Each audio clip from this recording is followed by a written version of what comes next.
Good evening, everyone. Pennie Clayton and I, Laura Dobb from the Slow Dog Movement, are coming to you from Scarborough and Dartford, Kent. So, Scarborough, North Yorkshire, Dartford, Kent, in the UK. And we're trying out a new format on YouTube. And this should be coming to you as a pre recorded interview on the Slow Dog Movement Facebook group and hopefully some other places on our YouTube channel. And I'll put links to those in whatever media we post this in. So, good evening, Pennie. Uh, this is an interview that I think probably should have been done a while ago, and we've just been really busy, so we haven't gotten to it. Pennie Clayton is a director of the Slow Dog Movement, as am I. And tonight we're here to talk about this fabulous book, A Dog for All Seasons, that Pennie's written recently. When was it published? In the spring, Pennie? In May. May. There we go. Um, Right. I'm Yeah. quite intimate with the book because we talked a lot about it while Pennie was writing it, and I got to read some of it beforehand, so I feel really privileged. And so I'll just introduce you to Pennie if you don't know her already. Some of our viewers might not know her. So Pennie Clayton has many hats and has been working with horses and dogs for a very long time. So she's co-director of the Slow Dog Movement. She's a Bowen therapist and works on humans and animals. Um, she runs Crabtree Canine Enrichment in East Sussex. Is that correct? Right near Crowborough. Is that how I say it? Yeah. Yeah. Which is a fabulous That's it. place I've actually been to. Last August, I went, and it's a beautiful place for dogs to go and feel peaceful and safe and explore. And Pennie runs Enhancing the Life of Your Hound on Facebook. It's a Facebook group going for a very long time. And what else? She's a writer for Edition Dog magazine and other publications, and does one-to-one behavior consults with dogs, and well, helps people with horses as well, and does horse training. No, people training for horses. Maybe you can tell me more, Pennie. Fill in the gaps, please. Um, you've done really well. I don't know what I do half the time, to be honest. But the filling in the gaps with the people, you're quite right. It's not really. It is training horses, but I think these days it has to be more targeted towards people, getting people to understand the horses a bit more, rather than just teaching them to ride, which was what it was at the beginning when I started. So I started doing that from school, and then I had dogs. I always had dogs. Um, so I often used to teach people, and horse people often have dogs. They always have dogs.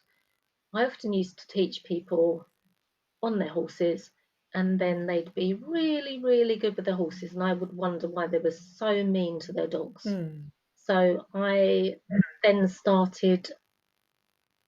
I wanted to learn a bit more. I just it was a bit of um, a passion to try and learn a bit more. And there wasn't, let's face it, there wasn't a huge amount around.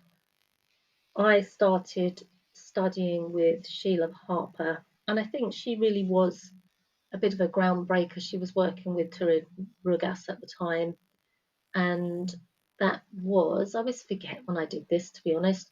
It probably was 2005. I can't actually remember. I know that I then went on to do Bowen, and I know that I qualified as a human Bowen therapist in 2008. So it was before that, anyway. So there's one thing led to another because a lot of people, for some reason, a lot of people on Sheila's course were also Bowen therapists, and that's where the link between those came in. So it's an evolution, really, isn't it? As it always is.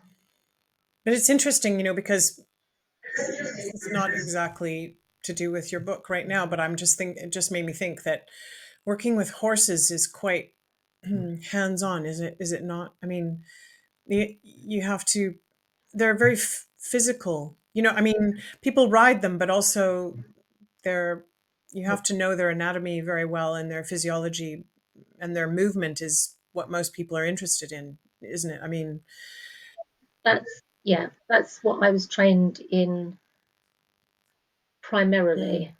Not as a not as a there wasn't that much in-depth studying or that much available when I started. What we have now, I'd have loved to have had when I started working with horses, and it wasn't available. But I did used to go to an organisation called Training the Teachers of Tomorrow, and there were some very, very good, very ethical trainers that also had a big interest in how horses moved and what was correct and what was incorrect. And actually, that probably was what kick-started the idea of my first thought about why are people actually quite good with their horses, but why are they so mean to their dogs? mm. So it kind of kick-started that in a lot of ways. And with Bowen therapy, I have to just add one thing that I'd forgotten. Oh, I do apologize. That's my little rescue. And there's some motorbikes outside, and he's not very happy about those. Anyway, I'd forgot to mention that you do volunteering for the Greyhound Trust, and your passion is sight hounds, and you live with three of them. And but the thing with Bowen is very interesting is that, oh my goodness, I'm gonna have to cut that part out. Thank you, Peppy. I know it's very distressing. Come here, buddy. Come here. Come here. I know. Come here. Hey, Peps. Come here, buddy. Come here.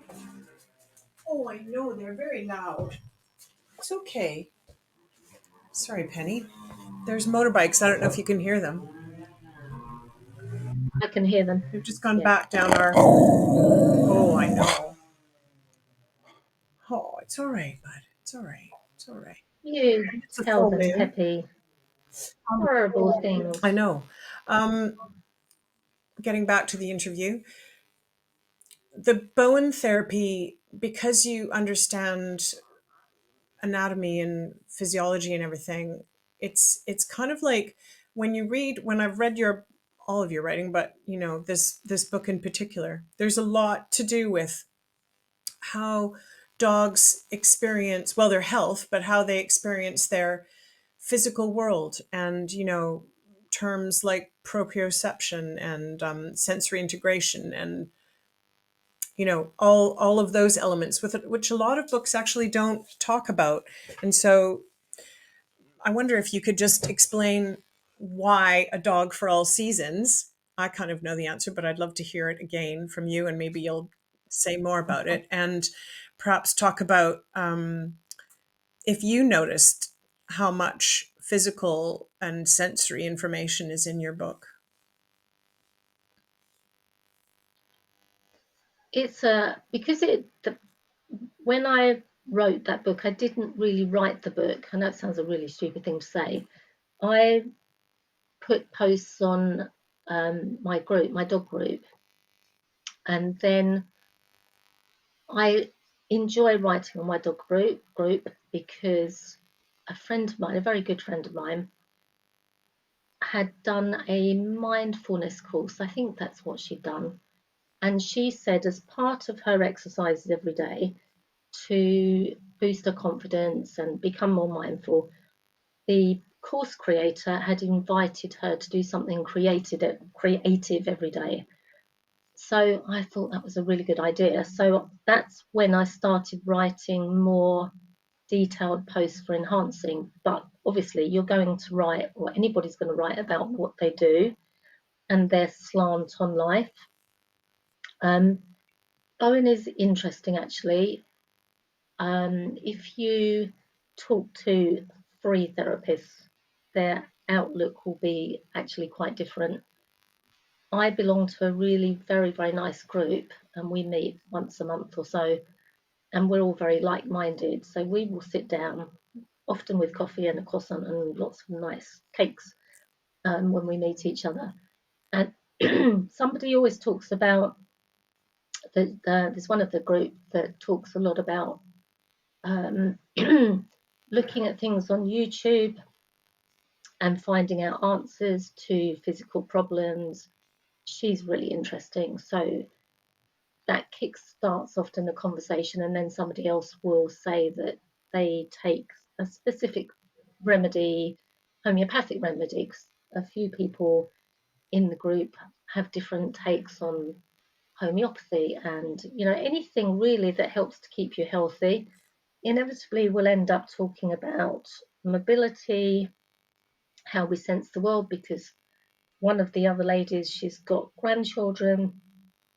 One of them, I think, is probably, very possibly, will be or is autistic.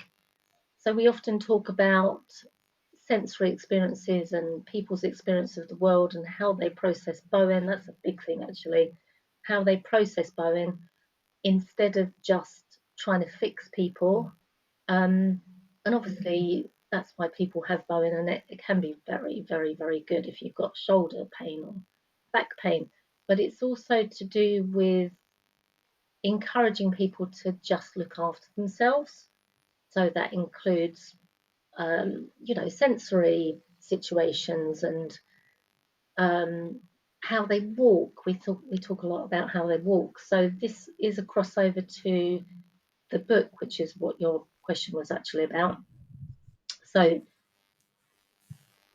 there is a big chunk of that in there because it is a huge part of my life, and I do think that it's one of those things and that people miss out on. So a lot of people talk about pain these days, pain in dogs, and that's why there's behaviour change.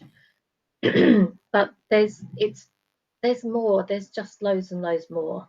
There's so much more, and often we're still learning. So actually, what I'm going to say is, I'm talking about my book. But I have these books laying about. This one's called Living Sensationally, which I just bought, which is about sensory, you know, just how we sense the world. I've always got two or three books on the go. I've got one downstairs also that I can't remember the name of, but I can tell you, can send it to you later, which is really interesting, which is also about sensory integration. So it's really, really absorbing, and it's all to do with trying to keep ourselves healthy and then trying to make sure the dogs stay healthy as well. And I hope I'm not interrupting you, but so because No, not you put now. you put I run out. you took the posts from enhancing and then filled in bits around it to make it, and as you write, you're Yeah, obviously writing within each season, so it only makes sense to group those ideas in the season, because I mean, it's not funny, but under summer, and it wouldn't necessarily happen only in the summer. Obviously, there's posts about heat stroke and water and that kind of thing, but there's also a section on dog farts, and I can't say that word. Borobarmigumus. I don't know how you say that. oh yes.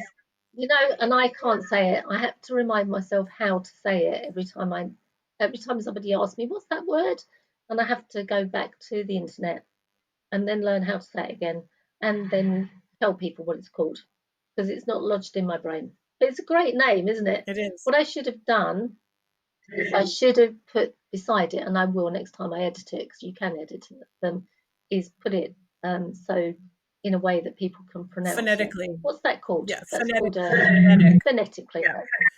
There is What I some wanted. quite Yeah. bad sound on this recording. I'm hoping it'll come out in the wash. And Penny, I'm not able to see you very well. I hope you can see me, because you're, maybe it's a Wi-Fi thing. I'm plugged right into the internet, so I know it's not me tonight. Thank God. It's always me. But we'll just keep going, and hopefully it'll be all right. Um, but the Berbery gummus, or whatever it's called, is the gurglings in the dog's stomach. We're gonna have to look it up now, aren't Yeah, yeah, we? yeah. It's so you do talk about, and it's important because it's dogs having indigestion, not having good gut health, and feeling uncomfortable, and having farts, and having tummy gurgles, which is what that word is, I think. The horrible noises that they make, It is. that sound Yeah, like it's the noises. a Yeah. very sort of bad, wet pair of Irish bagpipes, I think. Yeah, That's exactly it, isn't it? And you know it's got to be really Yeah. uncomfortable because our stomachs, well, they may or may not do, I don't know. If I'm not well, I don't get those noises. At least I hope I don't. Um, but it's very specific to dogs. If horses have similar problems, their digestion just stops, which is really, really Oh scary. God. What you want to hear is the noises. And they get That's when you bloat, know, don't they? oh my God, will they get colic? Colic, They right? don't, colic, they get colic because they can't be sick. So if there's something going through the system Mm.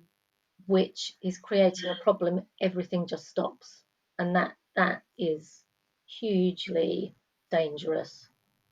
It's a really horrible thing, colic. Oh yeah, it So, says you I've know, got unstable if there's noises, internet. it's good for them, but it's not so good for the dogs. I just got a notice saying there was unstable internet. So not mine, but because I'm plugged right in now. I've got perfect. Mine should actually, it should be fine. It's supposed to be fine. Okay. Well, it. I mean, obviously, I'm going to cut this part out. But so when you were writing or putting together the book and writing around it and everything, it must have been really lovely to reread what you'd written before because you've had enhancing for quite a few years, haven't you? Yeah, we put it together because we were doing some seminars about greyhounds, just greyhound days. Oh. So the first greyhound day, we were trying to sell some tickets. So a friend of mine said, "Why don't we put a group together? Then we can tell everybody what we're doing and what we're going to do on it." That's how it started. And then we did have a second one, um, and then we didn't have any more because they weren't actually very well supported. They should have been. They should have been really well supported.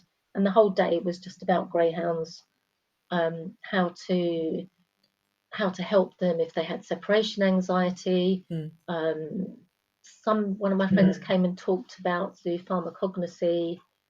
I think I talked about pain. I mean, we had a whole load of subjects throughout the day, and it was they were both very, very good days, and lots of cake and tea and coffee. It was lovely. It was a really, really nice day, or they were both very nice days. It's just that they weren't particularly well supported, and they were a lot of work.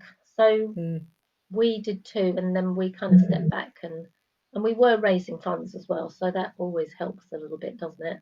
So it's kind of nice that your So group came out of a yeah. real thing, like a real event, like the old days before the Mm, lockdowns when we actually had more yeah. events on the ground.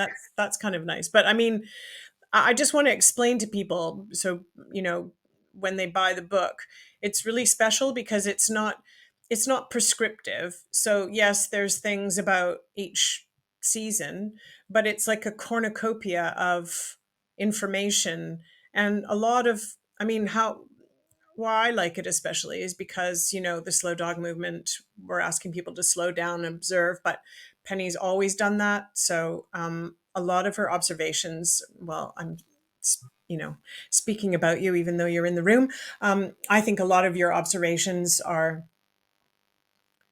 super, like, I mean, they're the kind of observations that only people that slow down and observe dogs have. And a lot of people go, oh yeah, and they might seem, like that, it's common sense, but who actually really notices? I mean, they're just, like, well, I don't know, in your winter section, this is a really important thing. This isn't about noticing what a dog's doing, but noticing what a dog's environment is like. And it's so true because humans in the winter, they want to make everything all cozy and have the wood burner on and have all the like Mm. Christmas scents and flashing lights and everything, make it all kind of, whatever the Nordic people called hygge or whatever, making it. But dogs, like you say in your book, That's the interesting thing. That's the interesting thing about Hugo, though, isn't it? Because they do that, but it's about. I've got a book right here actually, but it's about just being cozy mm, because it's quite hard to translate it, isn't it? So that's what we think it's about, mhm. but it is about togetherness, isn't it? Yeah, that's very. That's very important in all of the things that we do with dogs. I just wanted to, I mean, I don't know how many people think about dogs feeling claustrophobic in the winter and not liking the sense of the Christmas candles and that kind of thing, or any season's candles for that matter. Mm. And just the fact that they need fresh air. I mean, a lot of people in this country do open their windows wide.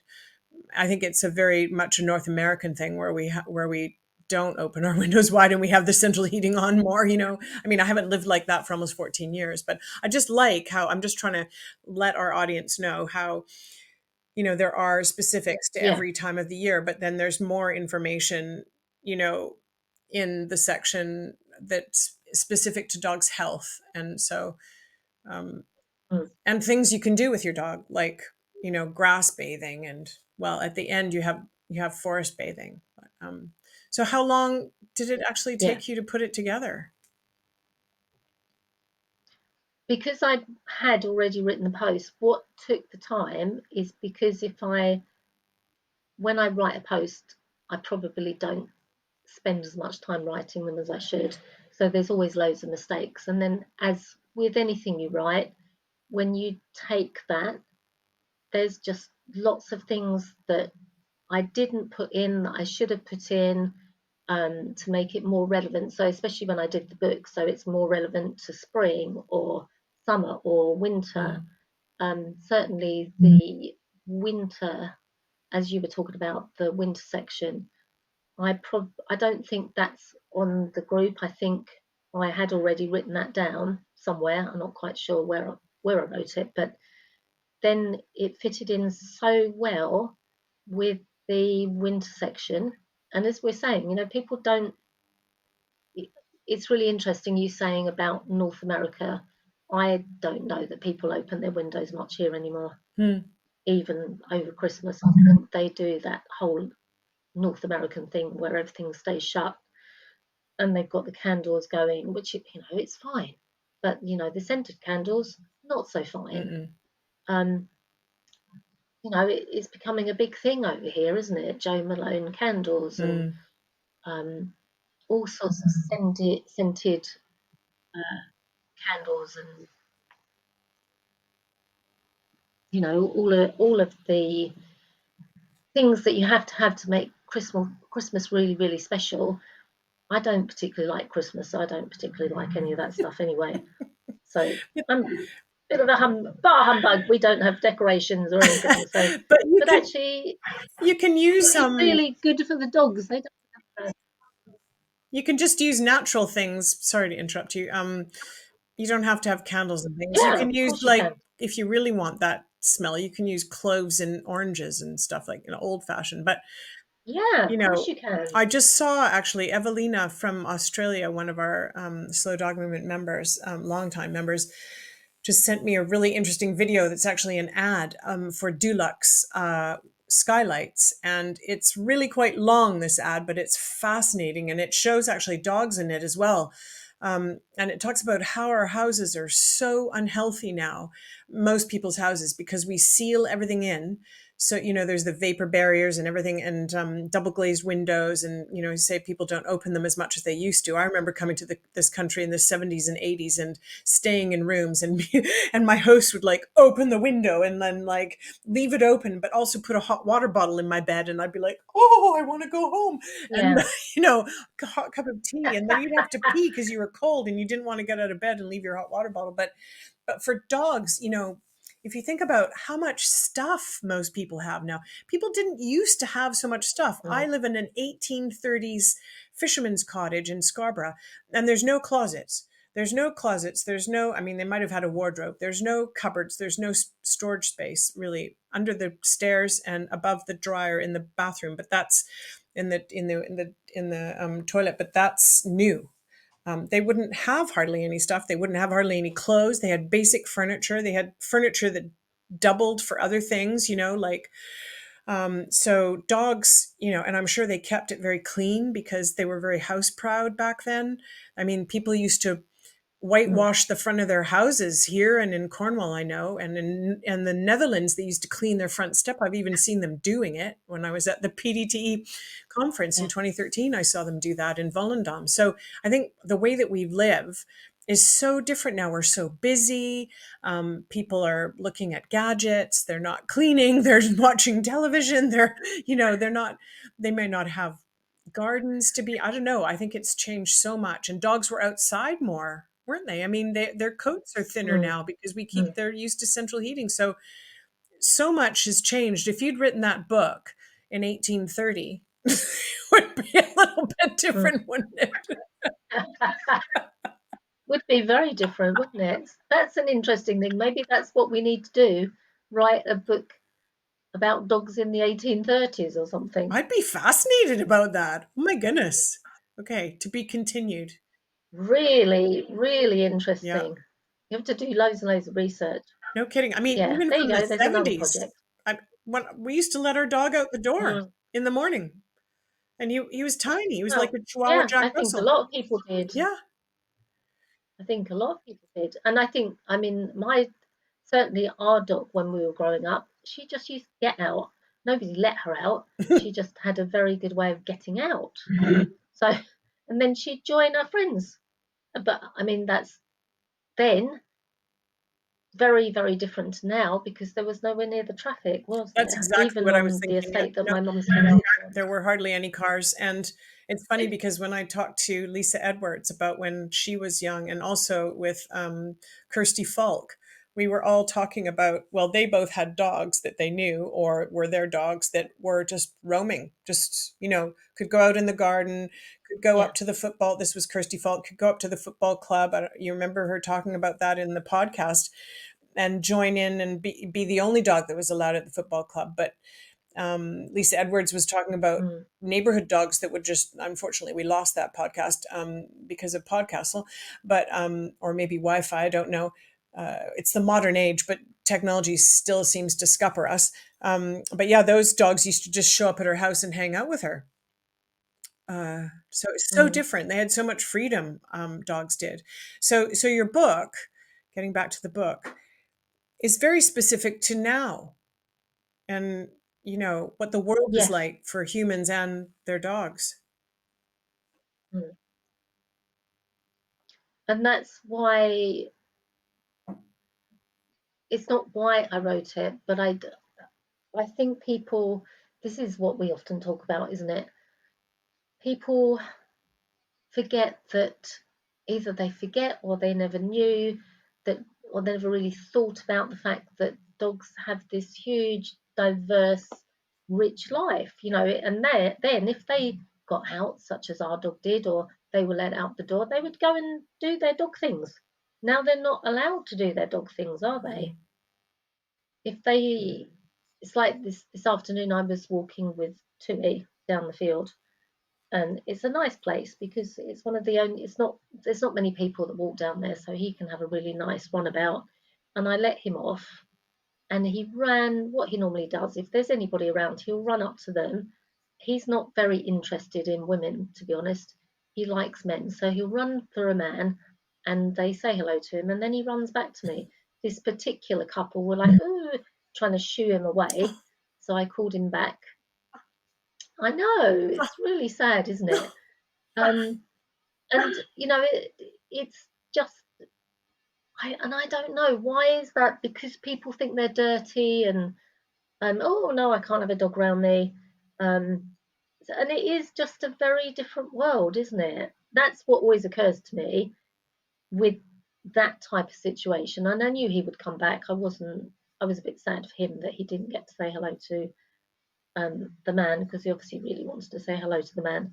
But that they're a bit dirty because there's these adverts. It's like we're saying, this is what we're talking about, isn't it? The adverts that say, "Oh, does your house smell of dogs? We've got Mhm. just the product." And this is often, I think I've put it in the book. Your dog shouldn't actually, if they smell that bad, they shouldn't smell that bad. No. So what is the problem here? It's us feeding them the wrong thing, or cleaning so much that the dogs are just can't be healthy. And it is part, especially the winter situation, Hmm. for all the reasons we're talking about. I don't think I'd kind of hope it wasn't so difficult in the summer, because people, you hope, are out and about a little bit more with their dogs. Hmm. So yeah, I sometimes I don't know what to say, because I don't really understand it. But I don't why your really book is understand. It's so all, important is in fact, my mum because, used to say it. If you touch the dog, just go and wash your hands. And that was back then. And we're talking about the fact that it was back then. Just go and wash your hands. And actually, I was working with some horses this afternoon, and then I never really think about it, to be honest. I went shopping and I could smell, it's a nice smell horse. I like the smell of me horse. too. And I could see people kind of stepping away. And it's summer, isn't it? So I wasn't covered in mud, I wasn't filthy. Um, I just I just smelt very vaguely of horses. And it wasn't a nasty smell. But even then, people step away, don't they? Well, I don't know because I don't normally smell like horses, but I have been seen walking around with a lot of dog hair on me, and probably people walking away. But that's why Yeah. I love your book because so a lot of I had a client the other day and who had her first dog.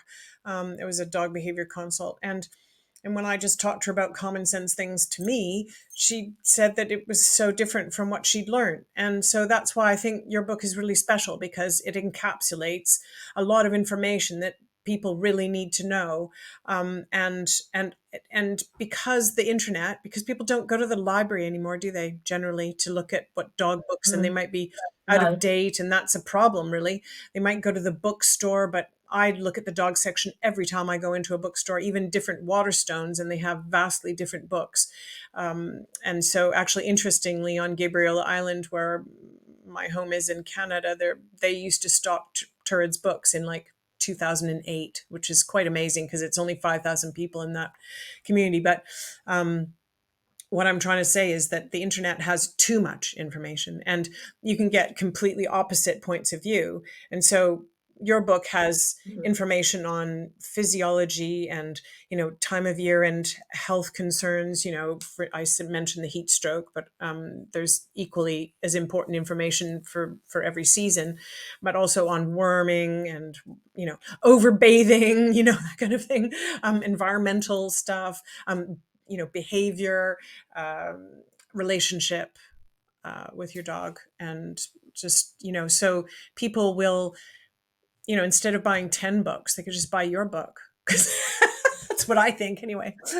why don't you go and buy the books? Exactly, Absolutely. exactly. Yes, And it's your first book, is it not? It's your first book, isn't it, Penny, that's been it is published? my first book. It's your first As you book. said, yeah, Yeah. yeah. As you said, I do. It's my first book. It's my first book.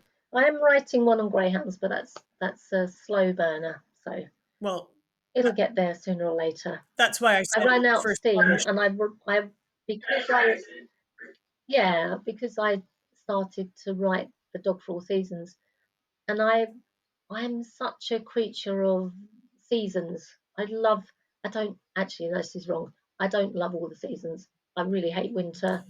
I'm about the autumn because the winter's coming. But somehow we have to live through the seasons anyway.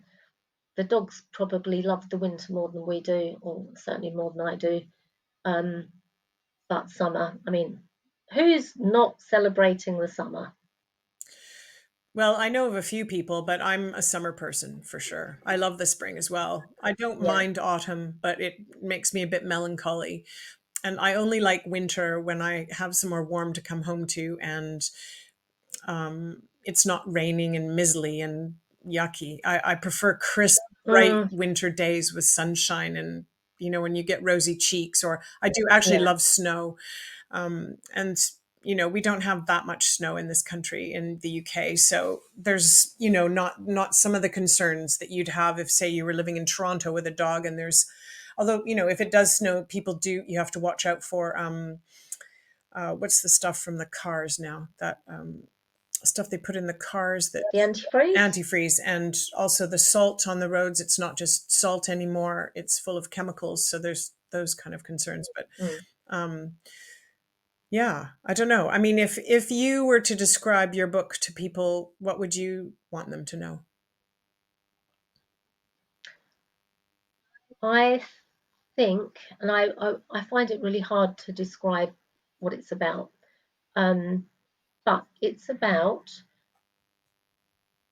looking after your dog throughout the year. We know that dogs have problems with thunder and they have problems with fireworks. So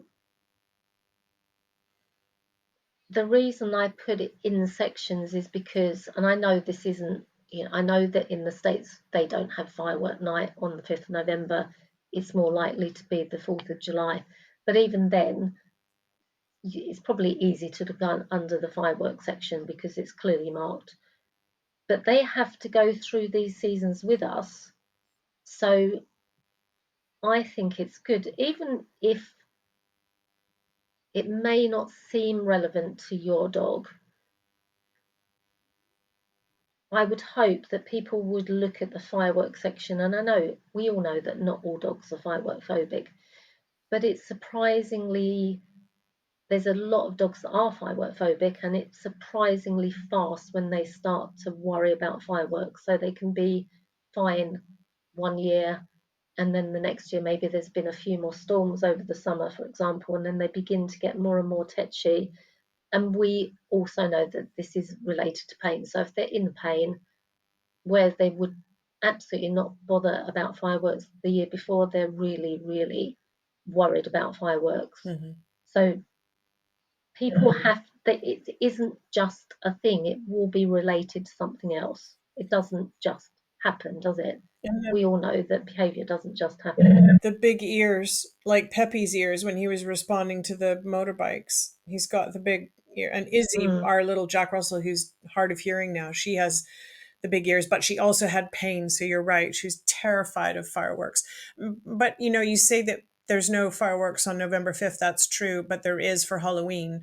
And you do mention in your book not dressing up dogs, which I really okay. like. That's actually something that's really close to my heart because I mean you do see a lot. I'm from Canada and we adopted Halloween, and that is, hopefully now not so much, but people do dress up dogs and cats and make silly videos and things. It's Mm. really horrible. um Not okay. Well, they do it here now too, Yeah. don't they? It happens more and more here. Everything that happened in the States and Canada is kind of Mm. it's here now, isn't it? Hmm. Hmm. Well, I think your book's like a kind of a series of love letters about dogs. Well, because you can I'm going to use that now. Well, because you can tell how much you love dogs. It's just, it's very, very warm book. Very, I mean, there's factual stuff, but it's very heartfelt writing. I do love dogs. I really do. And we all have our special breeds. I know we do. But it's hard not to look at a dog walking down the street. For instance, there's one that I see him most days with his man. He's called Henry, I'll make you smile. Henry is the most delightful dog. He's a little spaniel, and his man had I don't know what happened. I haven't got round to talking to him about it, but he had his leg in the splint for a while. But they just make such a good team. So there was Henry with his man. His man had splint on, and they often go to the churchyard, and they just have this really companionable walk twice a day. Mhm. And it's not that the man's old. I would guess he's in his 40s, maybe. He absolutely adores that dog. And isn't that lovely when you see people out and they just absolutely adore their dogs? Mm. It's not as often as I'd like, I have to say. I I No, was talking to no, it's not. someone, actually my new client, and said that out of about 100 dogs you see, there might be 4 or 5 people, because I think it Mm, becomes a chore, and you also talk about that, or you've yeah. talked about that recently. I think it was in that post you just did on the slow dog movement, actually, to not see through your dogs, to be with them, to be a companion, to not think, oh God, when is this going to be over? I mean, I sometimes feel like that in my neighborhood Mm, just because the streets are quite dirty and there's glass and things, and I get upset at the environment, never my dog. I'm just like wanting to whisk them away to somewhere really beautiful and pure. Of course, they love all the stinky streets, but they're kind of sometimes dangerous. So yeah, that's the only time I don't feel like that. mm. But I know what you mean. It is a beautiful thing to see that connection with dog guardians and their dogs. I think there's dog owners and dog guardians, and they're definitely different. Yeah, definitely. Um, I don't know. When you were writing, did you feel, or like going over your work, did you feel like there was just you could have written 10 books? Well, I probably could, to be honest. And see, this is the problem with self-publishing, in as much with Amazon, Mm. providing I don't go over the words, I'm in there tinkering about changing it because you can change something and then just republish it. So already people, if you bought the book at the beginning when I published it in May, there's already more in it because I've tinkered about with it. So as long as I don't make it more pages, which will really, really annoy my nearly next door neighbour that did the cover for me, because I'll have to redo do the cover. Um, I can add things, um, little things, and there's always something, isn't there? There's always just a little, wasps. I was out last week or the week before, and I was walking with one of my greyhounds, and there was a wasp on her leg. And they're horrible at the moment, aren't they? Yeah. They're hungry and they're really aggressive. And I couldn't get the damn thing off, so I think it probably stung her a couple of times. Oh. And it's things like that. I couldn't, bless her. I needed to move her because it was getting dark. All she wanted to do was sit down. I don't think I've told you about this. She just wanted to lay down, and it must have really, really hurt. I mean, they are really painful Yeah. wasp stings, aren't Yeah, I they? got one a couple weeks You ago. wouldn't want to walk on it. Did you? Yeah. You really wouldn't want to walk on it, but I couldn't lift. She's much too big to carry, at least for me. So I was trying to move her along. She's like, no, I have to sit down. I have to sit down. Oh. And then you have this, but I don't mind you sitting down, but we have to move. It's getting dark. It's so difficult, isn't it? So it's those kind of things. And of course, you don't carry a first aid kit on you, do you? It would have been, oh, I've got a first aid kit. Here we go. But that still, wouldn't have taken away the pain because they are bloody painful, aren't they? Horrible, bloody things. I know why they're hungry. It doesn't stop it being painful, does it? Well, you've actually reminded me I should have taken some A-list homeopathy, but I didn't. But the problem with them right now, and I'm sure this is what happened with that experience that you had, was that they're kind of sticky. Like I had one on my neck, I rubbed Mm. it off, and then it went onto my hand. They just don't leave, and then Oh yeah, no, I so couldn't. it's Well, she was, yeah, it's exactly that. It was on her leg, and I couldn't get it off her leg, and she was panicking and spinning, and oh. she was, she obviously couldn't get it off. So, and you're right, they stick, don't they? Mm. There's Yeah. so many things to know about dogs and what to do and in any given situation. I think a lot of, I mean, I think your book is invaluable, and I think that what it teaches us is that common sense is really important. Also, learning about dogs as much as you can, especially if if you have a dog or interested in dogs, and following your instinct. Observing your dog and following your instinct. I don't know if there's anything else that you want to add that you think are like takeaways from your book, or sort of um, things that you follow, guidelines that you follow. This is the really interesting thing because almost for you, it's clearer in your mind than it is for me. So if it was a story, I'd remember every single detail, but it's not a story. Um, so you're bringing things up that I'd forgotten I'd even written. Like, oh yeah, I remember that. I remember writing about that. So on any one particular day, something will, not always, I'm not saying it always happens, but something happens, and then it went into the book basically. or I did a bit of research on it and then it went into the book. But as you're saying, I think most of all, people need to observe their dogs. They need to stop looking at them like they're not there and actually look at them. And I always try and put this across to the puppy people. Um, how much notice of me they take, I have no idea. But I would say to them on the second week, we do it every time on the second week of puppy course. Please make a diary. Please make a diary of how your puppy's moving. Please take pictures because this changes, it changes. And how often puppies injure themselves? Probably in any 1 year, there'll be at least two puppies. And I don't have big puppy classes, they're really very small. There'll be at least two puppies that fall off something, break their hips, Mm, have fractures. You know, there's always two. And they think they're kind of invincible, and they really, really aren't. mm-mm, So, if as we always say, you know, if you have a diary of how they're moving, mhm, you can show the vet. So they don't know, they're just presented with the dogs. They don't know what the dog looked like mm-mm. yesterday, 2 weeks ago. So that observation and keeping a video diary, or even I would say to people, just jot something down on the. I always have a calendar. I quite like writing on calendars. I know that people have their phones, but it doesn't matter. You can do it on a phone. You can do it. You write it down. Anything. Here's a Listen to pretty what nice. happens. You can just. Yes, there's a good calendar. I use mine a lot. That, It's jotted all over.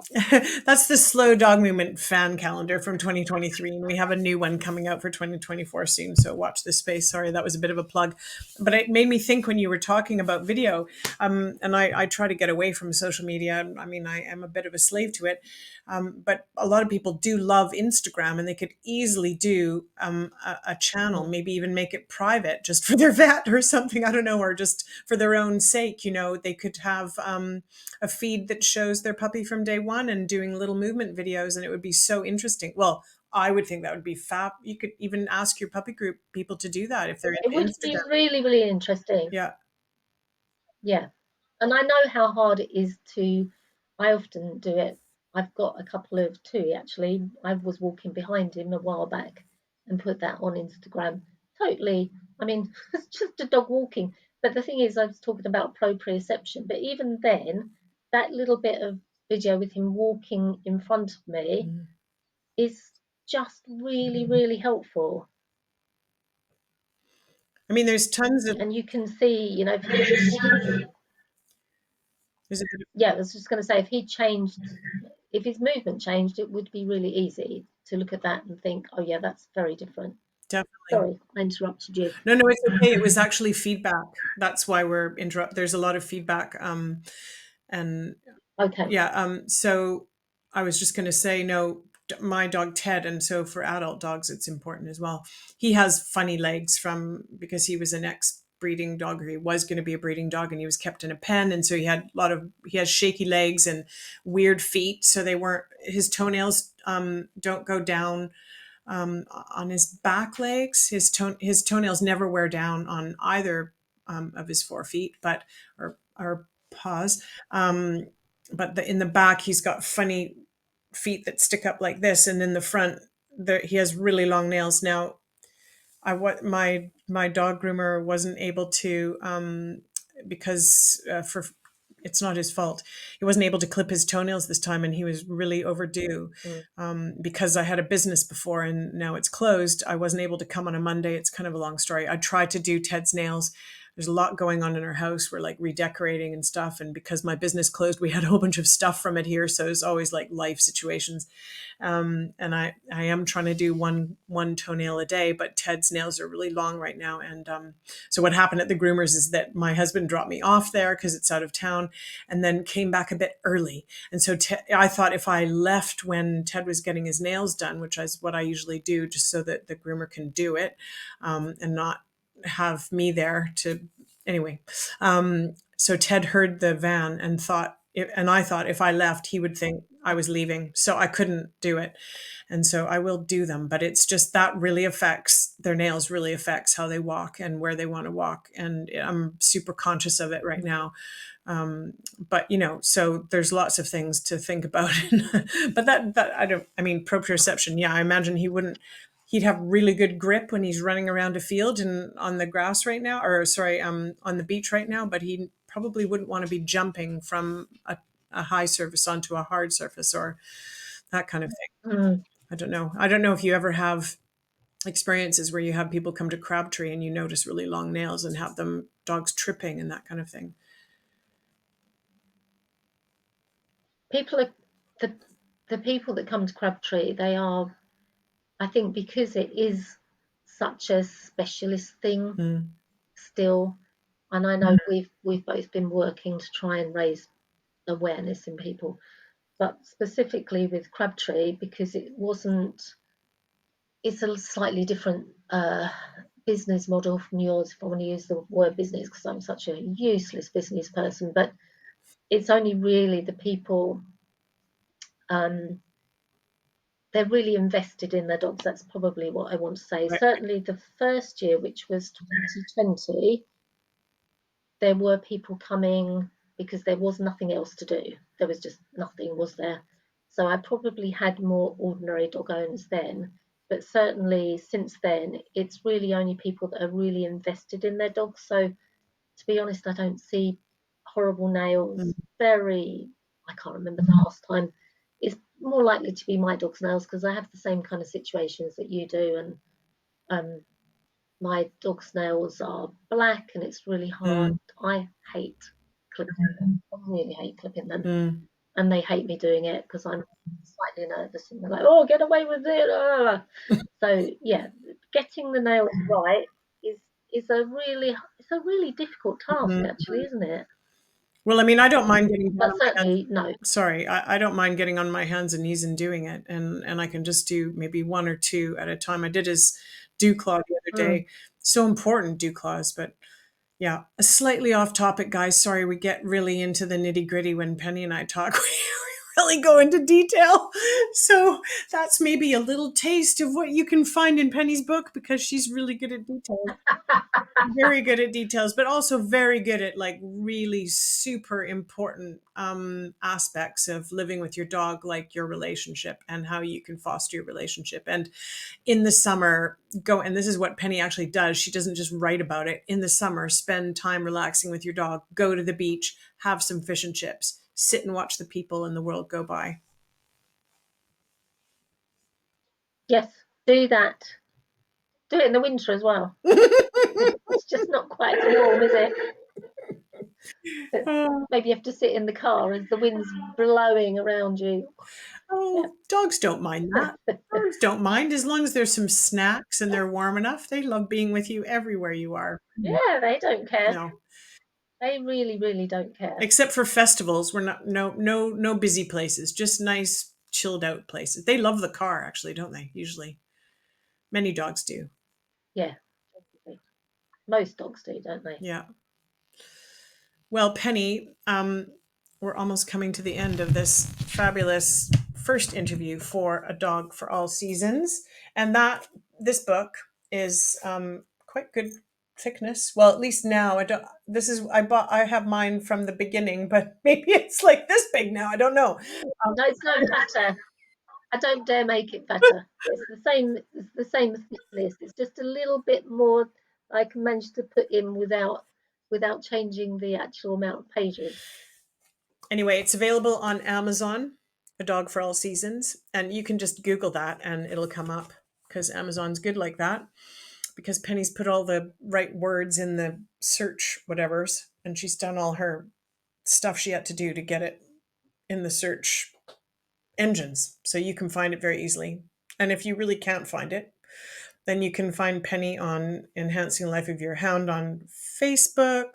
Oh my goodness, I've forgotten all your different horse. Penny, do you just want to say all your different places people can find you, your website, and we'll have links in the description. Oh, the website is the website's horseandhoundschool.co.uk. Right. The as we talked about earlier, I can't remember the Instagram. I can't remember my Instagram stuff, but certainly, um, just go on to Facebook. Just go onto the dog group, enhancing the life of your hound. You'll find pretty much everything there. And you can also find Penny on the Slow Dog Movement group, Facebook group as well. And her Indeed. bio is on our website, which is slowdogmovement.org. So thanks, Penny. Thanks for having this. I know we could talk all night, and we're just about to talk a bit further, but so thank you very much for this interview. And buy the book, people. Thank you, Laura. Thank you.